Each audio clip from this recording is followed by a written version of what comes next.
The Athletic.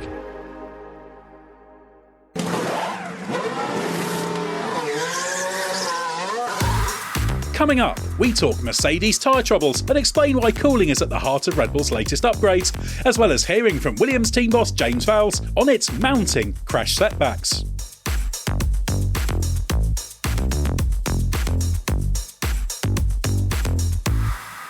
Welcome back to the Race F1 Tech Show. I'm Edd Straw, and joining me is Gary Anderson, creator of such memorable F1 cars as the Jordan 191, which remains one of my favourites, and also one of the most enthusiastic technical communicators in motorsport over the decade. So welcome back, Gary. How did you find Suzuka? Perhaps generally a little bit disappointing, as there weren't a vast amount of very obvious upgrades for us to take a look at.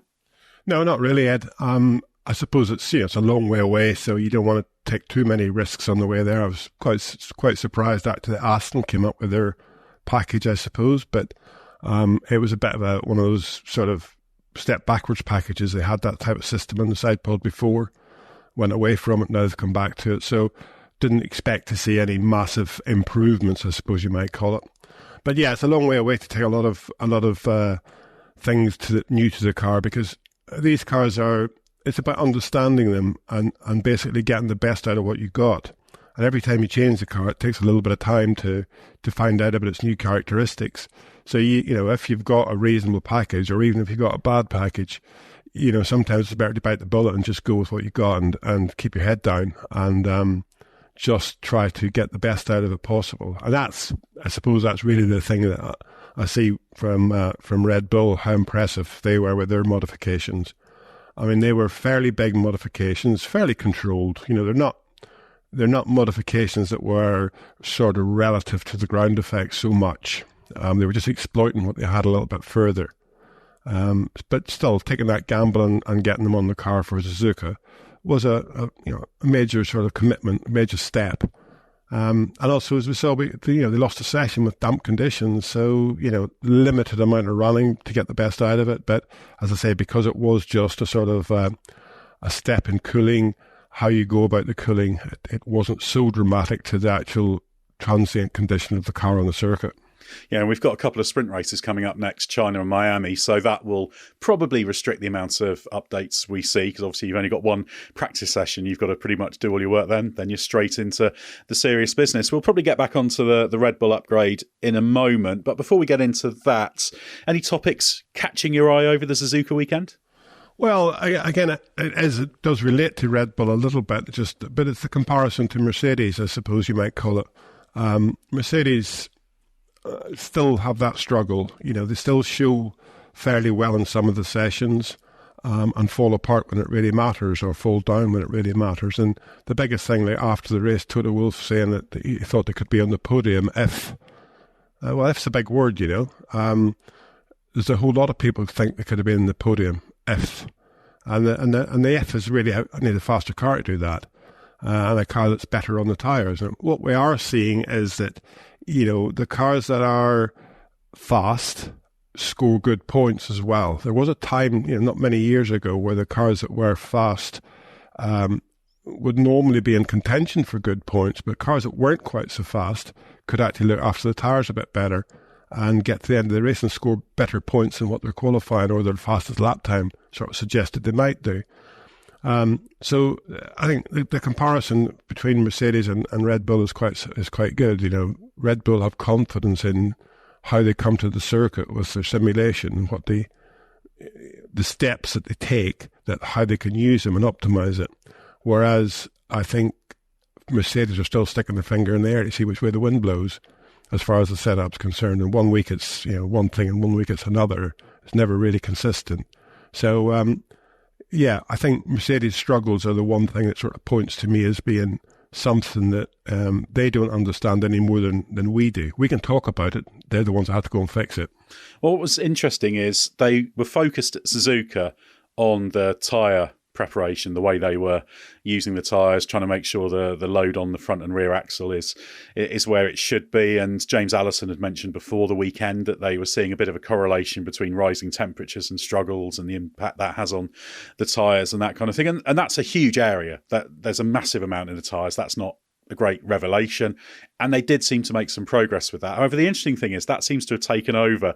As you said, they go from one thing to the other. That seems to have taken over as the problem of the day. And that's certainly, that could be even their first order problem, in that it's costing a lot of performance, particularly in the race. It can be significant. But at the same time, they were talking a few races ago about certain speed ranges not having the downforce they thought they'd have. They now seem to think that wasn't a problem. And it just worries me a little bit, because obviously it's a very capable team, but I almost feel like that there's an excessive focus on kind of one thing at any given time as the panacea that will fix everything, and sometimes other things are neglected. In fact, there was an example of that. They've talked about that in 22. They thought the bouncing and porpoising was problem number 1, 2, 3, 4, 5, and they underestimated the fact they did have a weak rear end, and that wasn't solved by it. So, interested to know what you make of that. Well, it's one of these things. I think, identifying the problem's never easy. If we go back to the tyres, obviously the 4 black bits of rubber are the only thing that connects the car to the ground. And I've said for many, many years, you've got to be sympathetic towards getting the best out of them, because that's all you've got. If you've got a car that's just got that little bit too much front grip, too pointy, it doesn't matter whether it's into low-speed corners or into high-speed corners, but in any corner, it just puts that little bit of extra load and then temperature into the rear tyres. And then that spirals. The rear tyres will just overheat that little bit. So it's very, very small stuff that changes the big characteristic of the car. And you've got to have a car for all occasions, I suppose you might call it. There's a range of speed from low speed to high speed, from the hairpin at Suzuka to 130R. 130R used to be a corner. Now it's just a bit of a kink now. I mean, you can see that by the lateral G forces they're pulling. It's like 3.2 G or something through there, which is a huge amount.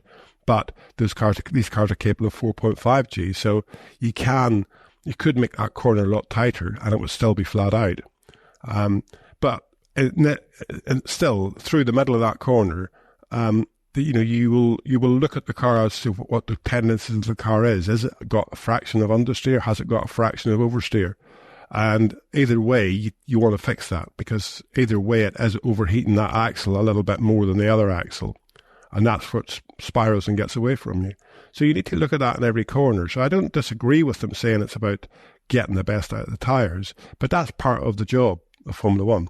The downforce on the car is great. You have an X load, it's pushing the car down into the ground, and it's distributed onto the front and rear axle.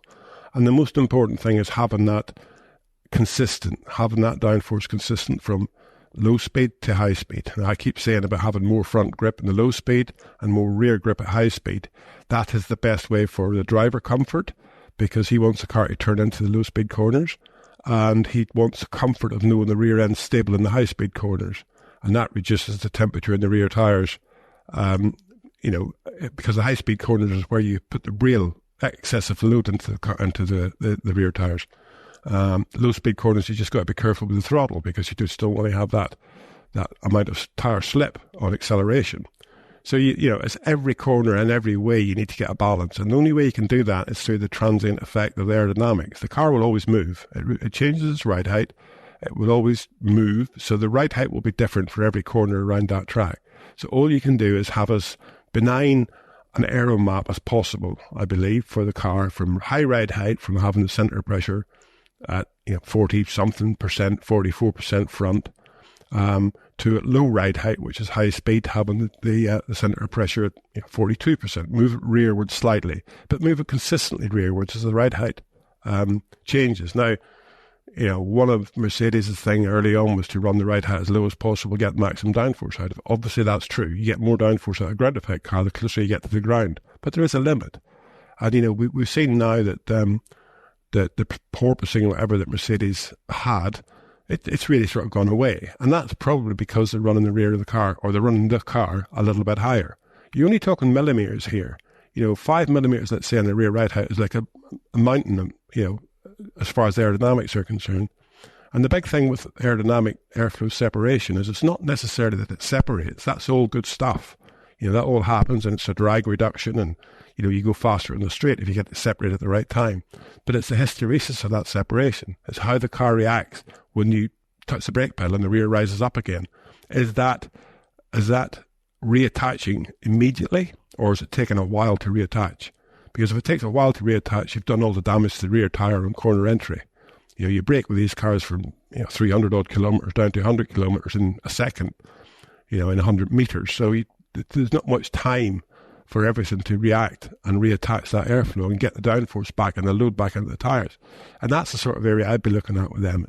It's just that they seem to have this critical area where 1 or 2 millimetres can make a massive difference. And I don't think they're on top of that. The other thing is that they've talked about a little bit, I think, is the tyre profile modelling. That's been a huge thing for years. I mean, the one thing that happens with the front tyres is you steer the car. So you have a different amount of steering lock on the car every time you turn the steering wheel for every corner. And 130R, for example, at Suzuka has a lot less steering lock on it than the hairpin. So you've got to model that tyre profile correctly because that has a major influence on the aerodynamics of the car. And what you've really got to the heart of there is obviously these problems aren't independent. You don't have a tyre problem or an aero problem. A lot of the tyre problems normally come from the aero. For example, Haas's problems last year. It wasn't just that the car was quick and it was hard on the tyres. It was hard on the tyres because they were having little aero stalls here and there and it was just overworking them. And you can work in qualifying like that, but not on a race stint. You'll eat them. And it's the interconnectedness of everything, which actually seems to have stepped up a notch under these latest rules. And it's interesting how close you have to sail to the wind. It's a bit like driving an aero surface hard, so you get consistent downforce without it stalling. But even Red Bull, you could hear at the weekend, were talking about ride problems for Perez and Verstappen. You could see they were having vibration problems with those wing mirror issues they were having in qualifying. So It shows how the fine understanding you've got to have to get into that little narrow window where the car's giving you everything it's got, and it's just far enough back from that trip point where you don't get into trouble. And it seems like Mercedes, their aero bars are just bigger, and so they sort of flop in and out of the right window. Yeah, I mean, it's a bit like, Mary Berry when she would write a recipe for a very exotic cake. It's all back to the recipe. It all starts there. In my book, it all starts whenever whoever's in charge at a given team sort of writes down the philosophy of the car, the aerodynamic profile of the car through its characteristic changes. And that characteristic change is about ride height. There will be a piece of paper or a multi-piece of paper, let's say, that will define all of that, what the aerodynamics go off chasing. And that will define centre of pressure shift with steering lock, with roll, with yaw, with ride height change. And then that all meets up somewhere, for every corner, depending upon the steering lock. That relates to the amount of load you can generate. That relates to the amount of yaw you'll get, the amount of, as I say, the amount of roll, amount of yaw. But it will also be the ride height you're at. So, whenever the car's at 20 millimetre front ride height, for example, and maybe 50 millimetre rear ride height, the car could have 6 degrees of steering lock on it and a degree of roll and 3 degrees of yaw. And that's that characteristic that you have to trap. You have to sort of say, right, okay, the car at that point in time wants to have a centre of pressure shift that's moving forward or rearward or whatever. So you define all of that stuff, and then it's about the aerodynamics going off and trying to achieve that. And if it's wrong, you've got something to work from. As I say, a drawing is never right, but at least it's a reference to what you've got. And that piece of paper that you define at the beginning of the recipe for Mary Berry is what you've got. And you taste it and you think, should I add some more X, Y, Z into that? That's what you do, because you knew what you had, and then you knew what direction to go in. I think Mercedes have missed that. Mercedes have missed that initial piece of paper that allows them to understand what they've got. Because they talk about, the car now produces the load. Well, this is race 4, plus the testing in Bahrain. There is enough straights, enough aerodynamic testing that if they've got the sensors on the car that they should have known if the car produces that downforce. They've got load cells on the push rods. You've got load cells in the whole suspension unit. So basically you can extrapolate that and work out what the loads are for a given speed. And you'll see people doing aero runs at 240 kilometres an hour or something. That's a bit of a waste of time because the problems happen above that. And with these cars, that's the problem, because the ground effect, such a big percentage of the downforce is produced by the underfloor, that it's all happening well above what people would classify as their normal aero run. Your wind tunnel predicts numbers, and let's say you have a speed that number you look at. And that's normally, as I say, around about 240 kilometres, 150 mile an hour. In the past, that's where it was. Now, that's a problem because the ground effect changes so much from that 240 kilometres an hour to 270, maybe 280, that you could have the downforce you've got in the wind tunnel at 240, no problem, in a straight line. Perfect, absolutely spot on. But you could have a horrible car at 270 kilometres an hour. And that's the thing about it, you need to sort of look past where you used to test to the new level of requirement for these new cars. And I think that's where Red Bull are pretty good at. They're good at, I call it gut feeling. If something's starting to happen when the car gets close to the ground, it's definitely happening when the car gets closer to the ground. So you sometimes got to just make sure that you use your gut feel. Nothing goes away, it always gets worse. So if you've got an aerodynamic separation problem in the wind tunnel that you can identify, for sure on the circuit, you're going to have 10 times that problem. I guess at least the positive thing is they did seem to make some progress with understanding. So there are gains made there. And while Toto Wolff suggesting being in the fight for third was optimistic, so I don't think there's any way they could have beaten Ferrari or Red Bull. And yeah, they could have been ahead of Aston Martin, and with McLaren maybe Hamilton could have qualified fourth potentially if he strung it together. So there's sort of reasons to be positive at a track where they struggled last year, but equally they need to not be in this cycle of thinking they've solved everything and understood everything. And ultimately it's very, very difficult, as you'll know better than me. Should we move on to Red Bull now? Because it was interesting the fact that, as you said, they focused on the cooling.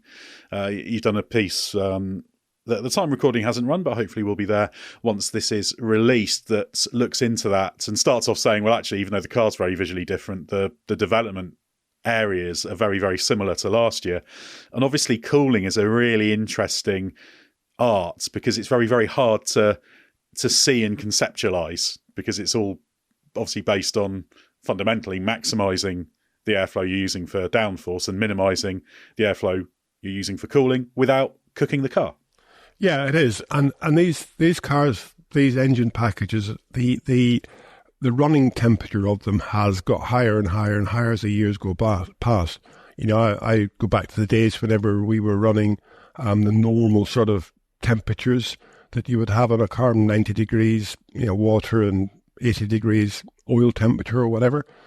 And back then you only had to cool the water and the oil in the gearbox because everything else was just around the engine, around the car. It wasn't actually contributing. Nowadays you've got the engine, oil, water, gearbox, hydraulic system, ERS package, battery package, KERS, the plenum chamber, turbo. You got loads and loads of stuff to cool. So the heat rejection of these cars has gone up dramatically from all of those components if you add them all together.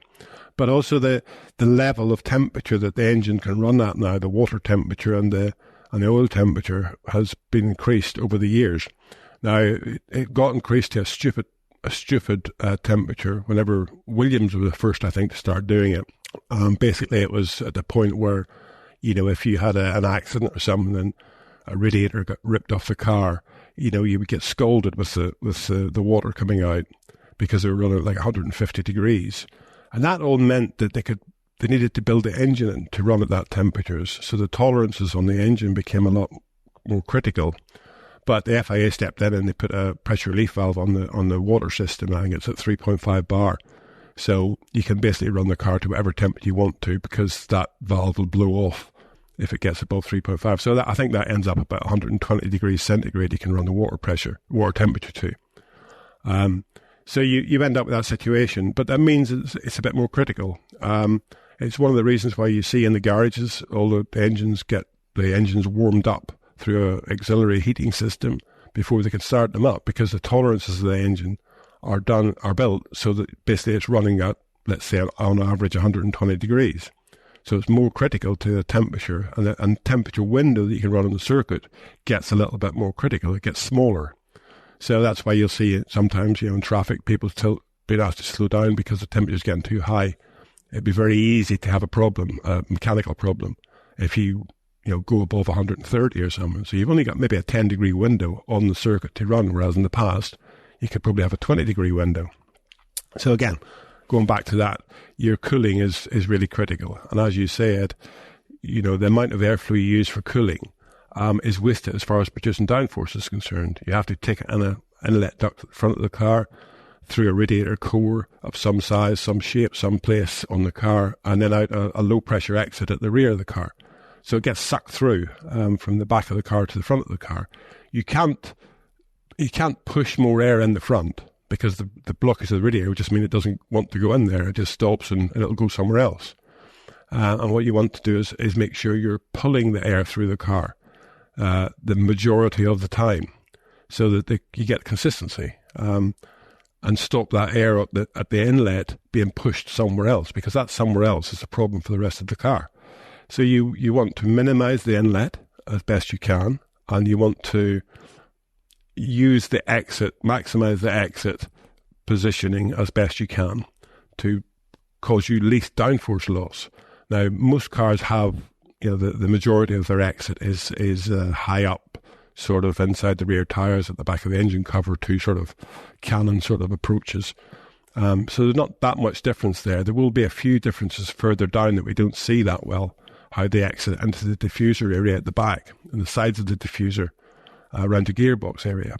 So it's pretty well controlled how you exit it.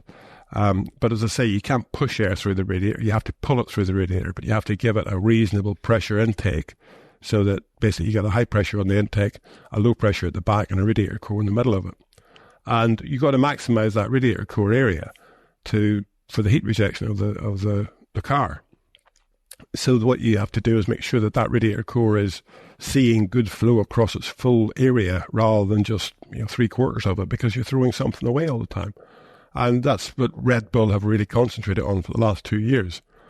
Having a car that has the airflow they want for the downforce, and then just taking a few more percent away from the intake system to allow a few more percent to be producing downforce. It's just a little swap, really, as you get confidence in the car and the understanding of the car.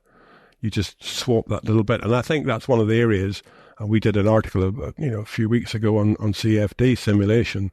As I said at the time there, the one good thing about CFD simulation is that a closed duct, if you've got an inlet and an outlet, and you know the pressure on the inlet and you know the pressure on the outlet, it's marvellous at optimizing the system between those 2 points and putting your radiator core into the best place. So, and getting the flow across that radiator core surface. So you got to minimize all the areas in the duct that might have turbulence. You just want good flow in that radiator core area, and that means you've got more airflow to manage for producing the downforce on the car, and Red Bull are better at that than any other team in the pit lane at the moment. And what's striking about this is that it's not just about the heat rejection characteristics, the radiator technology and all this kind of thing. It is, as you've alluded to, fundamentally an aero challenge, isn't it? There's a whole secret world of aerodynamic design in F1 cars, the internal aero, both in the cooling system and just under the bodywork, because obviously the airflow gets absolutely everywhere. And the fact Red Bull can push in this direction so effectively has to speak well to their overall aerodynamic command of what's going on with the car, because they're working in such fine areas, and it would be so easy on cooling to get yourself into trouble. And yet they've got a car that is actually quicker in the race than in qualifying. And if you were marginal on cooling, you might expect the reverse, whereby you've got that performance, but once you're in steady state running, you have to dial it back a bit to manage that. And that's the thing that speaks so well to one of the many strengths of this car, that all of that just seems to work well and allow them to have this steady state running that in a race is just far and away quicker than anyone else can manage, whereas in qualifying they can get closer. And I know that can be down to a wide variety of things, but that's got to be part of the equation as well. Yeah, it is part of it. It's the understanding of it. I mean, you can so easily with a racing car tell yourself lies about the amount of cooling you need. You can close everything up and you'll get better downforce figures. But once you get to the track, you'll find out that it's not possible, and as you open up the bodywork or cut big holes in, or whatever you used to do, you will end up losing downforce performance and lap time. Yeah, you get the cooling under control, but you'll end up losing lap time. And that's one thing, again, that Red Bull look pretty good at understanding, is the fact that they know the heat rejection figures they've got.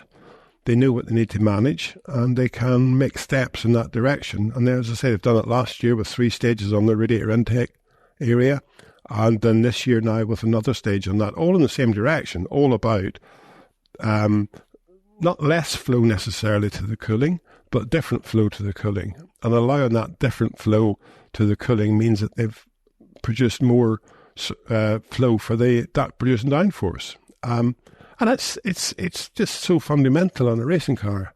It's just like black and white as far as getting the engine to be as efficient as possible, getting all the power units to be as efficient as possible, and as such, making sure that everything is optimized. As you say, there's the bodywork we see is the aerodynamic surfaces that we see for producing downforce. Inside of that is another complete set of bodywork housing all the flow from the radiator intake to the radiator exit. It's not just blast it across inside the car and let it go wherever it wants to go. It isn't like that. It's managed completely from front to back, inside. That's why these cars have got so heavy, because the internal body flow is just so dramatic to the car's performance. Never mind what the outside bodywork surface is like for producing downforce. So the two have to go hand in hand. And again, we talk about zero side pods, and it's all about making sure you're picking up the flow into the radiator duct from a benign area that's not just critical to producing downforce. Now, the way that Mercedes went about that, quite a couple of years ago with their zero side pods and such, that was the wrong area to be picking up the flow. And they picked up across the sort of leading edge of the floor and up the chassis, there's sort of an L-shaped inlet, I suppose you might call it. But it didn't manage the flow on the outside surface. So they may have had a good place for the radiator intake, but it was a bad place for downforce producing. So, it's a circle of events. You have to go round and round and round many, many times around the car before you'll find the best solution to it. But as I say, the big thing for me is watching the teams and how they take a step forward, or in some cases a step backwards with the changes that they make, because that to me is the understanding. You might hit it lucky the first time, but if you're going to develop it and go forward, you need to either hit it lucky 2 times or 3 times, or you need to really understand it. And then you can set your guys the task of improving the car. It also illustrates the challenge that's maybe ahead for Red Bull in terms of doing their own engine in 2026, which is the great unknown. It's the only unknown, really, about that team technically, because Honda obviously plays a part in the cooling characteristics and the heat rejection, all this kind of thing. They've done a lot of work on that. And it's not just about your power and your performance in your engine, or well, the performance is a lot more than just power, isn't it? And torque and the way it's delivered, etc. Those characteristics, those tiny details are going to be really, really important. And it's massively uncertain what Red Bull will come up with, because even though they've recruited great people, they've done everything right in terms of setting up the powertrains company, great facilities, you don't really know how it'll coalesce and the product it will come up with, because you can just be a fraction of a % off in all areas and suddenly you've got an uncompetitive engine. What you mean, suddenly you got a Renault? That was the one that leapt to mind, because that engine's not that far off, but it's enough to be problematic.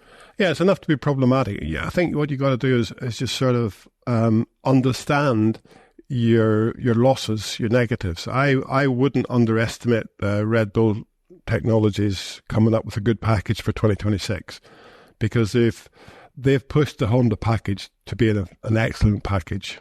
I mean, they've worked together. I know Honda have done a massively good job. I've worked with Honda in the past, and I know the job they can do. Once somebody sets them a challenge, once you set them a direction to go in, I tell you what, nobody will achieve it faster. But they have a difficulty in biting the bullet initially and making sure that they go in the right direction. And I think that showed at McLaren whenever they first got involved with McLaren. They had their 3 years there, where in reality they didn't have a good grasp on the direction they needed to go in. Whether the engine was good or bad, as Alonso said many occasions, it's a GP2 engine and so on. It doesn't matter about all that stuff. It just needs someone to be there with them to point them and say, look, this is what we've got to do. Do it, get a response from it, and then you could not stop them from, escalating that thought pattern in the direction of it. So Honda have done a fantastic job with Red Bull, working with them to set them the objectives required. And I think that those objectives that Red Bull have set them will stream into Red Bull technologies. They won't just disappear. So I've great faith in what Red Bull will come up with, Red Bull Technologies will come up with as far as their engine is concerned for 2026. And it will be carried over as a derivative from the 2023, 24, 25, whatever engine. They will carry that over, and they will make sure that it's, it's from the same family, I suppose you might call it, because their understanding and knowledge of that engine will be huge, because they have worked closely with Honda in optimizing it. Yeah, that's a good model for them to apply to 2026 and beyond, certainly. But yeah, no signs of Red Bull slowing down anytime soon. And yeah, their Suzuka performance was crushing, as you'd expect at a track like that.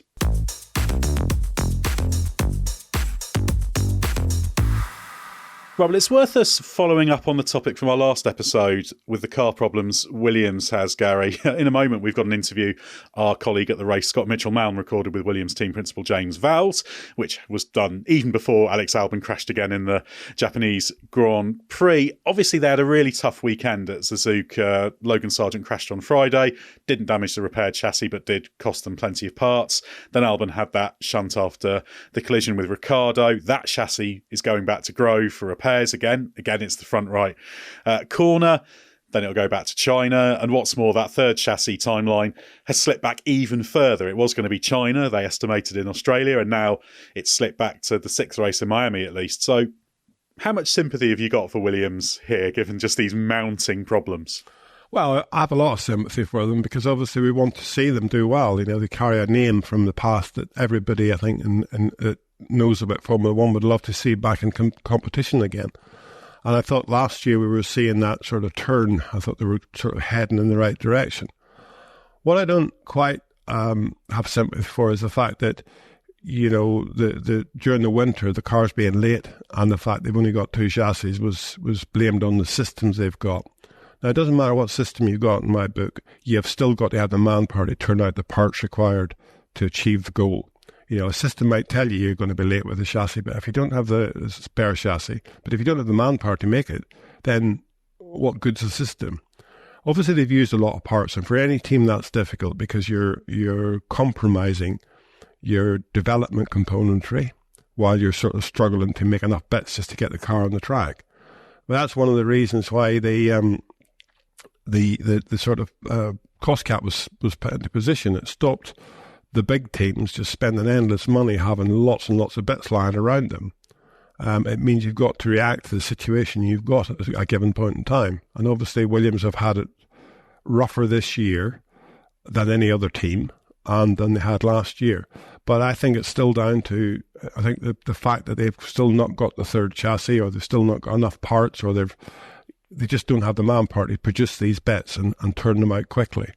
And as I say, if you're going to react to development componentry, you don't want to have 6 or 8 front wings lying in the pit lane waiting to use them. You want to have enough, which is probably 4, and maybe even plus your 2 old spec ones as such, all the time, and I'll wait on the new one coming out of the wind tunnel development, so you don't have lots of old bits lying around, so it protects your cost cap a little bit. So it's a bit of a situation. To do that, you need the manpower to turn things around quickly. Now, I think, no matter what the system, as I say, we used to build racing cars when we had a pencil and paper, and before all this other stuff set in. And still we got racing cars to a track, and we got parts to a track, and we did the best out of what we could. Circumstances have changed dramatically, and I can understand wanting to have a system.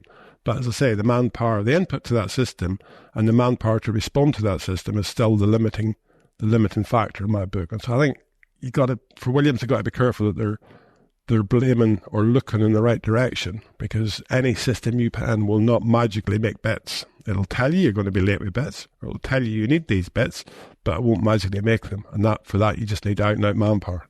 Yeah, the key for me is that they make sure they get to next year and don't have these problems. What's happened now is kind of excusable if it really is part of getting that process that really works and it's a one-off. But if it continues to be a problem, then it's an issue. But it's amazing how much these problems creep, isn't it? Because we already knew their start of season car spec was a bit behind where it needed to be, because obviously they've done a lot of design and development work, but they're behind on making parts. So there's performance not on the car. You gamble on not having the chassis, and then you have this crash, and then there's that need not to crash, and then just the way luck works, it will kick you when it's down, isn't it? Yeah. And you then have, okay, Logan Sargent could have avoided that crash. That was ultimately his mistake.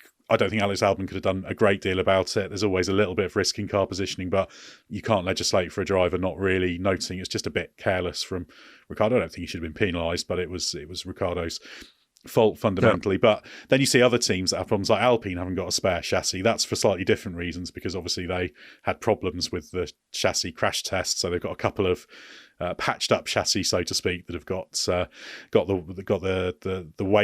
weight added to them and makes it robust enough to be strong. But they've avoided the crashes. And James Vowles even referred to the fact when he was with Brawn back in the day, they started 2009 and did the first bit with only 2 chassis. I think there were only ever 3 Brawn chassis from memory. My memory's always dangerous, but it also shows how, although you can have a bit of sympathy for their situation, you take these risks. When they then multiply, well, that's the downside of taking risks, isn't it? You get a benefit if it doesn't hit, but if it hits and it hits bad, as it has for Williams, this happens. Plus, they've spent, as James Vowles will explain in the interview, they spent a huge amount on the Australia crash and all the freight and all that kind of thing that adds up.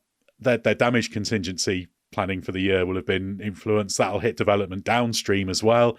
So it just compounds and compounds and compounds, doesn't it? All because of probably one starting point decision. Yes, I mean it's a difficult one because, you know, as you say, for the Brawn and for Alpine this year, there's reasons for it. I mean, the Alpine was, you know, obviously they needed to reinforce the chassis, and that meant taking manpower away and making sure that they had chassis to race with. And Brawn was, you know, at that time was a bit of a lack of budget to have 3 chassis. And that's all good. You know, if you make that decision, then you live with that decision. But the problem is, I think that, you know, when James Vowles says the processes weren't there to understand the fact they weren't going to get that chassis, that's wrong, because it is just manpower that makes those parts, those componentry. If you don't have the manpower, you have to make decisions. Now, if Williams had made a decision and said, look, we're not going to build a 3rd chassis till mid-season, that's fine. That's their ultimate decision to make, because we haven't got the manpower. But during that period, then you either decide as a team, can I get bigger? Will I get more people, or do I have to find outside suppliers? You know, there's plenty of companies out there now around the motor racing Silicon Valley, around Silverstone, that, you know, that do composite manufacturing, for example. You know, there's very competent people out around that can make your take all your front wings componentry and make your front wings for you, and do a very good job on them, because they've all come from motor racing backgrounds. So it's all possible to solve it. You got to make sure, like the racing car, like Mercedes have with their car, you got to recognise the problem and then solve it. But what I'm really saying is that, you know, everything will hurt, especially whenever it starts going wrong. It usually spirals, as you say. And, you know, for Williams, it's spiraled more or less out of control, to be honest. I reckon Alex Albon is a very good driver. He's somebody that should be in a better car. He has the potential of being, you know, in that top 10 consistently all of the time if it was in a middle run car, I suppose, or a middle team car. But at the minute, he's in a car that that's not right. It's not quick. They haven't got the parts for it to keep developing it, or they haven't got the manpower to keep developing it. So he's fighting at the back, and he's overdriving a bit, to be honest. He's making mistakes that he normally wouldn't make, because he knows he should be in a better position, and he knows if he doesn't make it count and show his true worth, he won't get a step in the right direction with another team. So that's one problem that you'll never overcome. You know, the guy goes out and is on the limit all the time, and, you know, when you're doing that, mistakes will be made, and when you make a mistake, the cost will be accident damage. So Williams, as I say, it's a tricky position to be in at the moment, but I would be looking at getting very concrete outside suppliers to make some componentry, specialise in some componentry on the car, and expand your workforce short term by outside suppliers as opposed to trying to do everything in-house. As I say, if the system tells you you're not going to have a thing, it doesn't matter. You need more manpower to actually have that thing there. It's like you, Ed, if you're writing a story, you can't write two at the same time. You can only write one. And it's barely even that, to be honest. It's the same with making racing car parts. If you're making a part, you can't make two parts because it's just manpower. I'm fairly confident that in the long term they will get this sorted, because they've got Pat Fry as Chief Technical Officer. He's a sharp operator and has done a lot of work with a number of teams that have been trying to recover from difficult spells. So hopefully they'll get there. But yeah, this being on the back foot start is going to have a downstream effect all the way through the season, and it could even have an effect on next year as well. So tough time for them. But let's hear James Vowles talking through the situation with Scott Mitchell-Malm.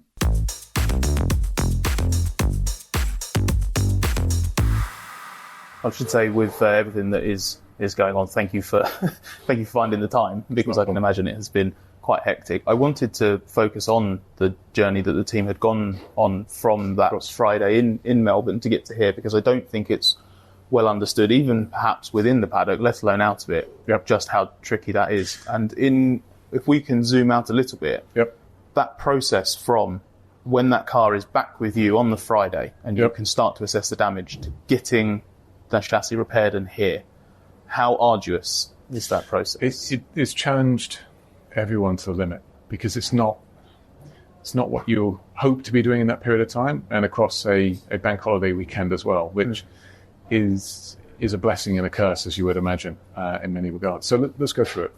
First and foremost, when the chassis came back, step one is to strip it back. We didn't know the chassis was broken once the accident took place on track, and you don't know the extent of the damage. So step one is properly assess all the damage. And you start from front to back, as you would in any other situations. And what became immediately apparent is that the accident was perhaps bigger than I expected it to be. Now we know we can see the G levels, but what I mean by that is very clearly the engine was at a different angle to what you would expect it to be. The gearbox was cracked. All the suspension members near enough gone. The bodywork you already saw went and the floor went. That was obvious from the outside pictures, but you're assessing it bit by bit.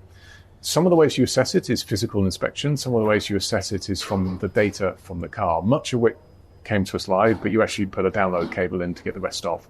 And what you're looking for is overloads. How much force and energy went into each suspension member? Primarily, that's what you're looking at. The gearbox and other areas where you have strain gauging, so you can properly understand where you are. And that immediately tells you whether or not you have overloads or conditions where those components won't come back. It's not even a check that will allow you to bring those components back into the port. When we started that inspection, what became abundantly clear very quick is on the front right corner, the wishbone was completely misaligned relative to the chassis, and the chassis had a dent in it fundamentally where the wishbone had pushed inside. And that was very clear in that circumstance. It's unfortunate. You need exactly the right impact at the right time with the right loads in order for that to be created, but that's what happened there. That's where the problem started. That's now when you're in a chassis condition. So there's a number of things that will cause you to require a spare chassis. One of them is you can't physically bolt the suspension to it anymore, which is what the case is here. Then you go even more extreme, which is you find a crack in the chassis. In that circumstance, again, it's not something you're going to repair trackside. Two, perhaps a panel somewhere has been perforated for whatever reason. In this circumstance, it's fortunately probably the best of all of those conditions because it's not a crack. But it is a point where there's something called an insert, which is what you bolt a piece of suspension to. That was not in the correct location anymore. It had bedded itself inside the chassis. So the chassis itself are carbon skins, and inside there you're actually using a combination of Roacell wrapped in carbon. So effectively, not that size, but it will look like that, and the interior of it's honeycomb because they're incredibly strong, much more than that. And what had happened is the insert had pushed into that at that time. So it's hard to assess the track, very hard for all of us to assess the track at that time. How bad is this? Do we have to dig out the whole area and put back in a whole bonded area? That's a major, major piece of work. Or is it that we can actually push the insert into the right place and bond it using some Zymon and glue? So the first step of doing all of that is what you do is you take images, nothing exciting, send those back to the factory where we have structural engineers and designers working on what actually were the forces in the accident, what's the impact of it, where's that piece gone, can we recreate that, can we understand what the effects are? and then use NDT testing, so non-destructive testing, in that typical way. So non-destructive testing can be in many different forms. You can use a liquid that is colored that effectively shows you where cracks are. You can use ultrasound or sonic methods that show you how the pulse of energy is going between, or sounds going between those two. And that's what it was more used in this circumstance. And what we're interested in is how deep is it? How much of the area has been affected? And again, that information, not that useful trackside, incredibly useful for the factory to understand how big a problem it was. And I'm confident that that level of work that we did enabled us to be very much prepared at the factory. So what it allowed the structural engineers to do already through the combination of data and the combination of the NDT testing is understand how big the problem's going to be and what we're going to do to recreate or fix the circumstance. The next element of things is we had people working in logistics. Getting a chassis back from Australia, which is without doubt the worst place this could have happened, to the UK is a challenge. Getting it back to the UK effectively on Sunday night, it pushed into Monday 2 a.m., is a huge logistical challenge, because everyone that travels to Australia knows you're in an airplane for about 26 hours. That's before you start. That's let alone clearing customs and getting things then another couple of hours to grow. And it doesn't take long to figure out that actually our logistics teams did a brilliant job in securing place on cargo and getting it back as quickly as possible. It's pretty much as quick as you ever could have done that. And that's what enabled us to be in a very strong position. We had then teams planned to come in, so car assembly teams, composite teams, structural teams, in at 2 a.m., then starting work on the chassis. And it needed to be. This isn't something that you can sit and wait until 8 a.m. the next morning. You've got to get on this straight away. Because the work required is first and foremost, pull the insert back to where it needed to be, then put a patch around it to make sure that it's as strong as it was before, but without adding much weight. It'd be really easy to do this, just to inject a whole ton of glue and some Xylon panels into it, and probably you'll create something strong enough. The key here is the actual fix itself was circa 100 grams, and most of that was glue. That's good. And the rigidity is where it needs to be for everything going forward in the future. Then what you're going to do is check it a jig, make sure everything's in the right position and place, put it into paint, make sure the chassis is then painted up to the right standard, get it back in a box, back to Japan, which is the second worst place in the world that you could probably have it going to. So you can probably see that there's a number of things conspiring against making this a successful operation. It was only through the diligence of a team working and prioritizing it. But everything has consequences. As a result of working on the chassis, and I've just described a lot of the organization doing it, other items, including performance updates, got delayed. Other items, including third chassis, had a delay as a result of things. An organization doesn't have the strength to be able to do the throughput on performance delivery, spares delivery. In our case, third chassis, we shouldn't be there. We should have had that done earlier, but everything was late. That plus repairs. You simply can't do all of them. So you've got to put your eggs in the basket that's the most performant. Typically, that's a mix of have enough spare parts to make sure we can always go racing and add performance to the car. And the extent of that job, I suppose, is why I believe when you were asked in Melbourne, you couldn't say 100% this will be fine and correct, the second car will be there. There's a, however small, a non-zero chance that something along those many, many steps could go wrong. I'll give you some examples. If it got held up in customs or we didn't get it on exactly that flight, at the point of asking me, that wasn't known that we would be there. So you just delayed it by a day, we'd be at risk here, no doubt about it. I'm pretty sure we're working by Friday. Would we have had it built by Thursday? It would have been tough. That's how close it was to the wire and all of these things. And so there's no way with certitude I can sit in front of everyone and say that. If we got it back to the factory and found out that there were more issues than we expected, as I said, in the end, it was actually quite a straightforward fix. But that could have been enormous. Cut out the side of the chassis near enough to put in a new insert. That would have been a challenge to do. So everything was timed based on our best expectation of it. And why I said, in all likelihood, it would be fine. But it'd be wrong of me to say, go for it 100%, it's going to be fine.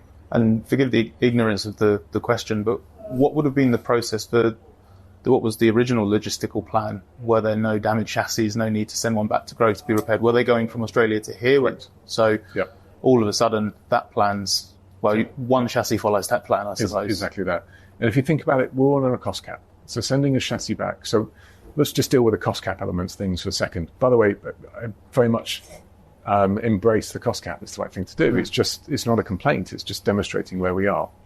When you send a chassis backwards and forwards, it's not £10. You're into hundreds of thousands of pounds. That's just the movement of the product around.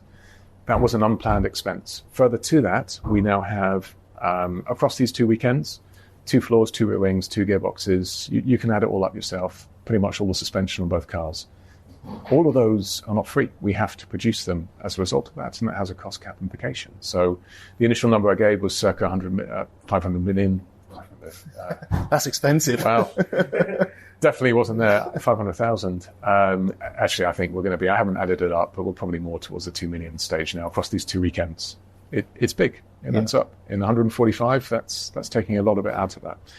Of course, I wasn't planning on an accident here either. What I do like to see, though, is even with what I think is probably the worst case that could have happened to any team, which is 2 large shunts at 2 tracks back to back, we have sufficient spares to go racing and enough to be happy in that regard. And updates we pulled forward, obviously that has an impact on it, but it was a pull forward of updates, and we're still able to run some of those on Alex today. One final point on the work that is done at the factory to repair a chassis like this. What happens when there are parts that cannot be repaired? What do you do with them? Can they be recycled? Can they be repaired further down the line if you have more time? How do you approach that? So it depends on which components it is. For example, floors, actually, you'd be surprised how much we can turn a floor into something that looks like a horrible mess of carbon into something actually quite usable. So it depends what it is. For example, if the backside of the diffuser side of the floor is broken but the rest of it's okay, you can actually just chop the back end off and rebond the section back on. Or it could be you have a floor that's damaged at the front. You could do a horrible Frankenstein job on it as a result as well. It has to go back in the jig. You've got to make sure you're within a millimetre of where it was, but it's work that can be carried out. That isn't completely scrap. If you have a floor that you can put your hand, head and body through, there's probably not a lot we can do to put that back into a good state. Suspension pieces, pretty much the carbon elements of that is completely destroyed, but there might be some metal inserts that carry over, subject to them not being overloaded sufficiently. So metal gets fatigued, you put too much force through it, it's fundamentally waste. There's not a lot you can do anymore with that. You can recycle metals though. Some metals, not all metals, you can recycle those. So we'll always try and do our utmost in that regard. But remember, the way Formula One teams produce metal components is not how 90% of the world produces metal components. We'll take solid billet and machine it down into the component that we want it to be. So in the case of an axle or an upright, if you've ever seen one of those, incredibly complex item, that was one solid piece of titanium to start that we slowly whittle away into what it is. So even if you had metal, it's not as simple as just melting that down and putting it back into a billet. That's not how things work, because you've made a weakness within the billet. So it can be reused in other ways, but that wouldn't be down to us. That would be down to recycling centres to how they recycle it. If that makes any sense. So we will always do our utmost to recycle, but I would more state that it's carrying over bits that definitely haven't been overloaded sufficiently, and we can reuse them within the car.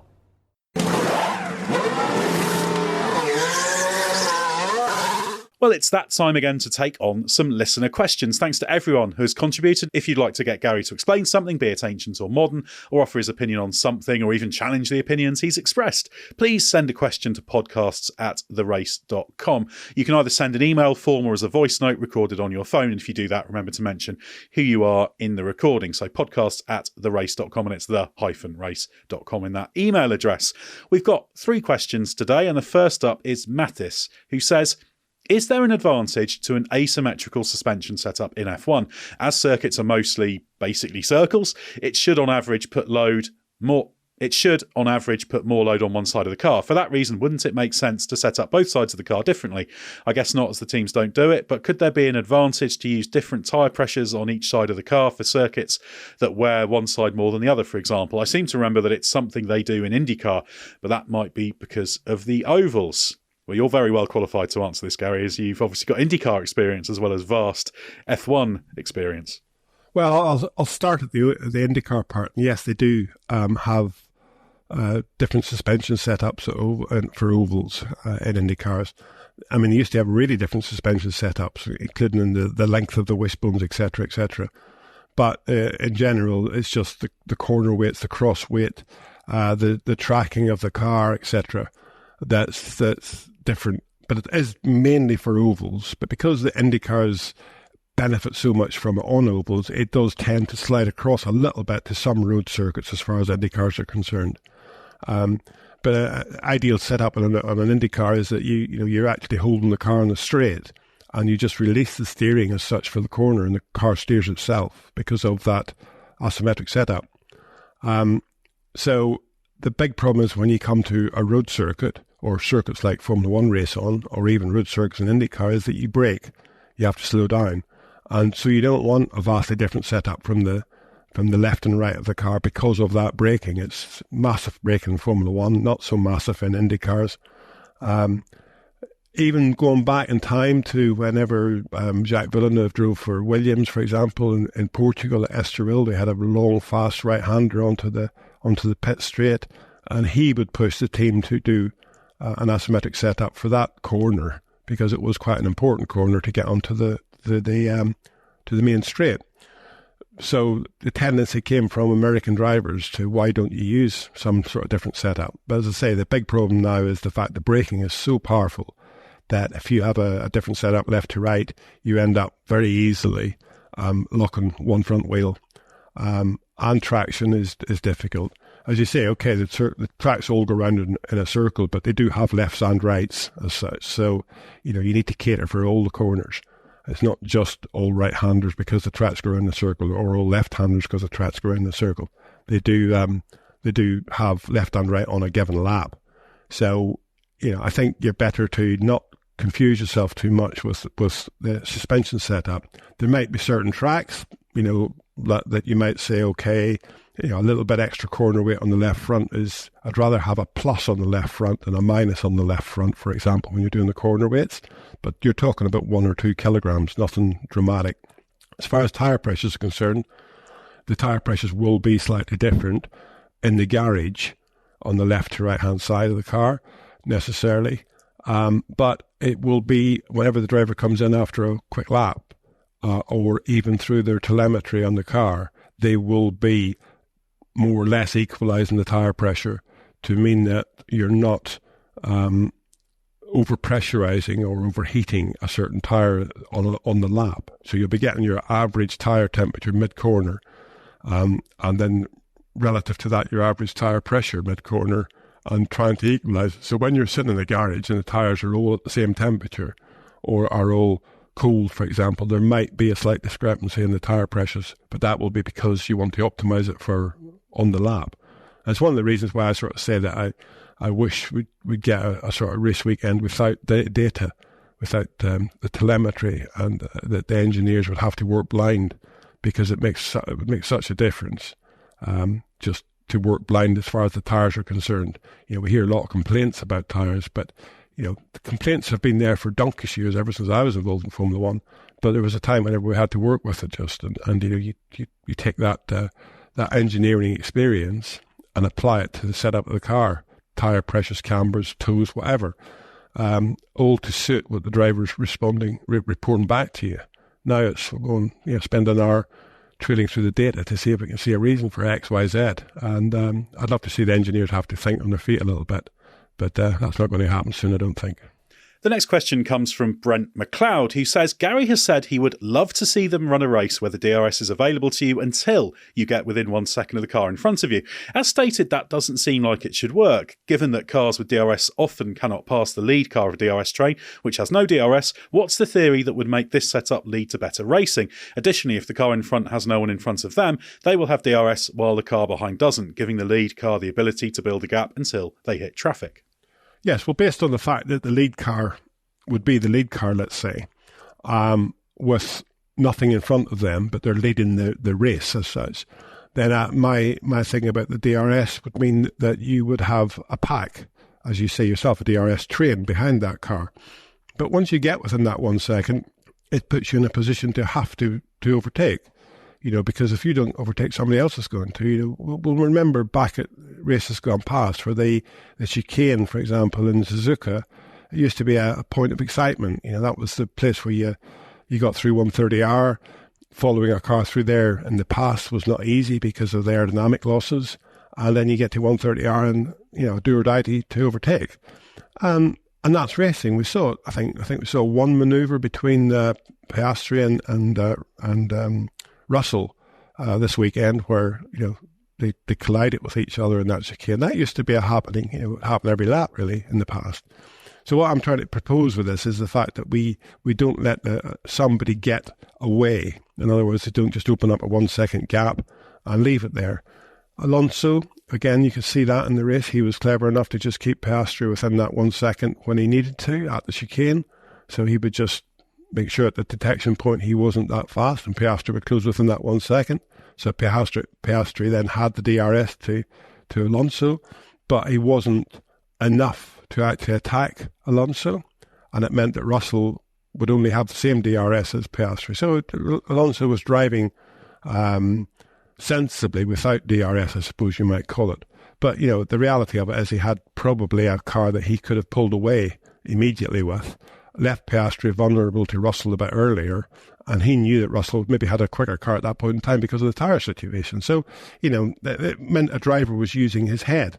And what I'm saying is I'd love to see the cars not spread out the way they are. Not, 10th place in Suzuka, Tsunoda was a lap behind everybody else. That's 1 minute, that's 100 seconds over a 50-lap race. That's, averages out at 2 seconds a lap. That Tsunoda was slower than Verstappen. And it's, that's massive.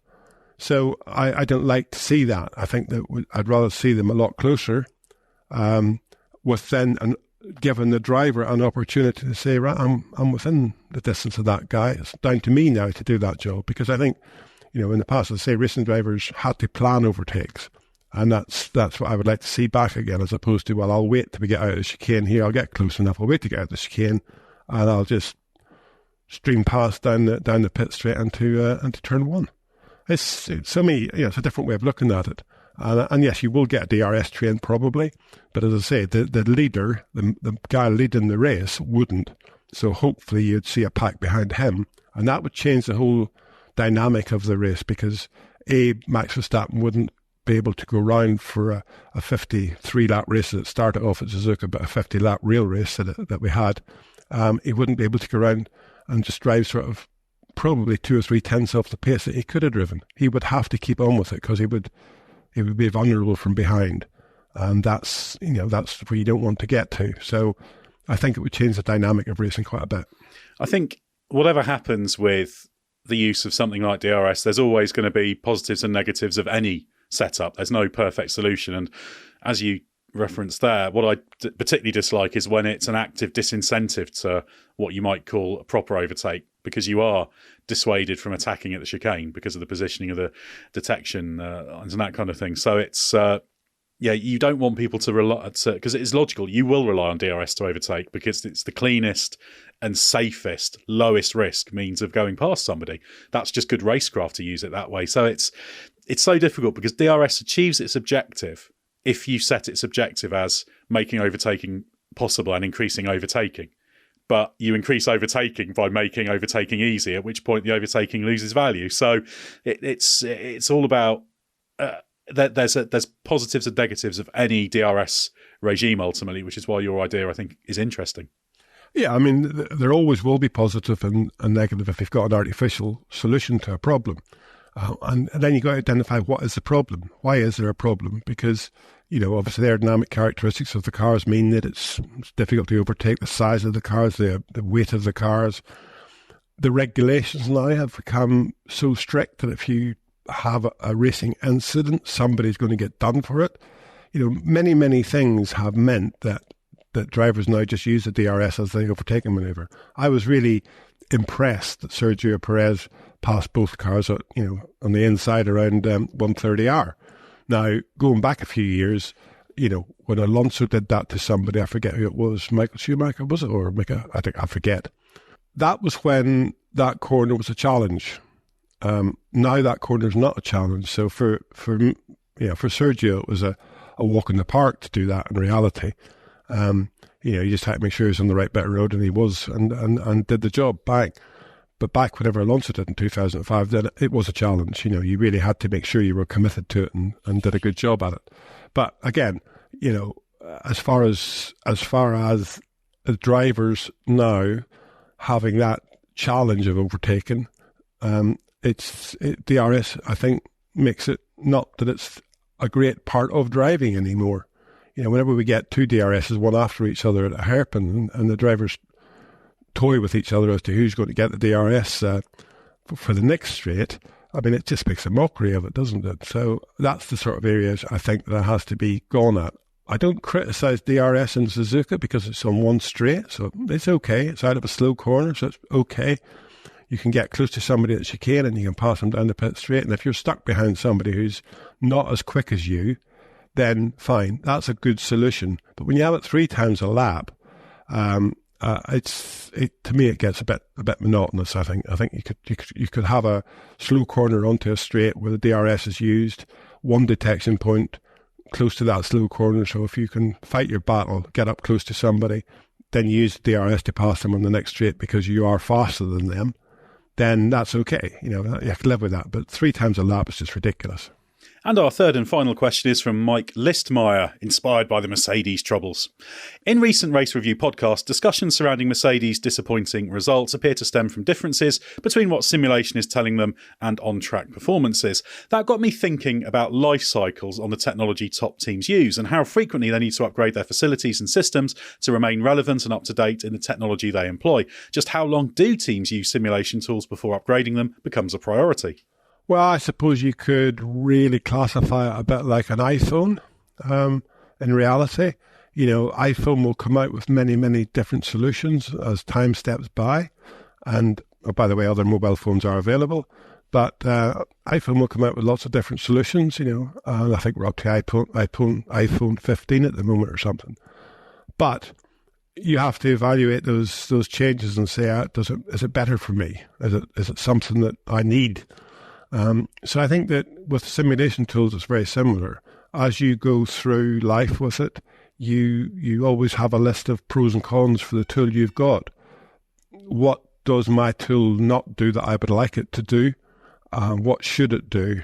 And the thing about it is that any simulation tool is only as good as the modelling you use. It's only as good as the aerodynamic profile you develop in the wind tunnel. It's only as good as your tyre simulation. Your tyre, the characteristics of the car. You have to make sure that you can use all your current technology. You will normally find that most people that have an iPhone, for example, the latest iPhone, they only use 10% of its real facility. Maybe a bit more than that for these youngsters of today, but for me, for sure, if it makes a phone call, I can send text, I can get internet on it, and it takes a photograph, I'm pretty happy. I know it does 1,000 things more than that, but I don't use it. So the thing with the simulation tools is to make sure that you're maximising what you've got, and then you can decide whether or not you need to take a step. Is that step just an update, or is that step a new system? And that's the big thing. Companies out there will be making, incredible machinery that will make better simulation of all sorts. But, if you take, for example, Boeing again with that door that fell off that plane, Boeing have done thousands of hours of simulation, but the door didn't fall off the simulator, whereas it fell off an airplane. So the characteristics are completely different when you get to the real world. And you got to make sure that your simulator tools is as near the real world as possible. But you don't need to have the end all and be all of it, the 9th degree, the last item that ever was made. You just have to make sure you're using it to a maximum, and what you've got is usually adequate if you can actually just sort of use it better. And ultimately, a big part of the process, as you say, it's using it better. It's how you use the output as well as making sure you get the good quality input to get that output. But a big percentage of it is just constant evolution and improvement, isn't it? It isn't necessarily that these aren't black box devices for the most part. A lot of the teams are doing their own proprietary stuff in terms of the software and in some cases the equipment as well. They've got partnerships with companies, and it's an iterative process very often. Sometimes they have to do something new, like, right, you need a brand new wind tunnel because the wind tunnel is ultimately a simulator. You might need a new driver in loop simulator because you've been building on that for so long that you need a kind of fresh start and build up again. But that question is how often are they upgrading, and it's 24/7 ultimately. After every race, they'll be feeding back into a baffling array of simulation tools, because a simulation tool can be everything from a wind tunnel, a driver simulator, a dynamic rig to an Excel spreadsheet ultimately, can't it? Yeah. No, I agree with you completely. I mean, we look, just taking Suzuka as an example. Toto Wolff was saying that they started the race on the hard tyre, and it was the wrong choice in the background. They need to look now. Why did they do that? What was the reason? What simulation did they do to predict that hard tyre would be good for them? And it's okay to say, well, we never got the tyre working right or whatever. But they made a decision to use it from something. And so the information you're feeding into that simulator is wrong. And that's important. As you say, what you have, you'll currently be developing constantly. Just whenever you find a sort of iteration somewhere that, you can't feed in the correct data. So, it's constant, and it's not very often you'll stand back and say, right, I need a new, 2,000 square foot building and a new simulator to put in it, and I'm going to spend X millions on it. Because you just never, ever, like your iPhone, you're never, ever getting the maximum out of what you got. You just got to make sure that you're right there with it. I mean, as an example of that, and the wind tunnel that we're talking about, Red Bull are still using the wind tunnel that was built in 1946 or something. And it works well. Obviously it doesn't do any harm, because it's the fact that you sort of have a group of people that have got a good grasp and a good gut feel of the direction they're going in. Yes, you can prove everything with numbers, but at the end of the day, you sort of have to sort of bite the bullet sometime and say, okay, I don't agree with that completely. It's left, right, or some other direction. And sometimes you have to question the end result of your Excel sheet. You just don't want to believe every number you see in life. Yeah, it can be very, very easily done. And just a bit of finger trouble can set you into all sorts of trouble if there's a wrong number in there somewhere. I'm sure anyone who's worked with spreadsheets knows the frustration of that. Well, thanks very much for those questions. As I say, it's podcasts@therace.com. That's podcasts@the-race.com if you've got something you'd like to put to Gary. And in the meantime, we're going to be back in 2 weeks after the Chinese Grand Prix. So join us then for more from Gary.